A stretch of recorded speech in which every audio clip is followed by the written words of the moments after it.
எல்லாருமே கொடுக்குற தானியத்தில் ஏன்னா 5ல் 1 பங்கை வந்து கண்டிப்பாக அந்த களஞ்சியத்துக்கு கொடுக்கணும் அப்படின்னு சொல்லிட்டு ஆர்டர் போடணும். அப்போ அப்படி சேர்த்து வைக்கிற தானியங்கள் 7 வருஷம் முடிஞ்சு பஞ்சகாலம் வரும்போது மக்களுடைய தேவைக்கு ஏற்ற மாதிரி அவங்களுக்கு கொடுக்கணும் அப்படின்னு சொல்லிட்டு ஐடியாவும் சொல்கிறாரு. ராஜா வந்து கேட்டது சொப்பனத்துக்கான அர்த்தம் மட்டும்தான்.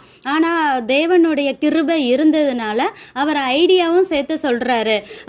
ஒருவேளை வந்துட்டு அது தேவனுடைய ஏற்ற வேலை இல்லைன்னா பார்வோன் ராஜா கோபப்பட்டிருக்கலாம், என்ன அதிக பிரசங்கித்தனமாக எனக்கே அட்வைஸ் பண்ணுறியா அப்படின்னு சொல்லிட்டு.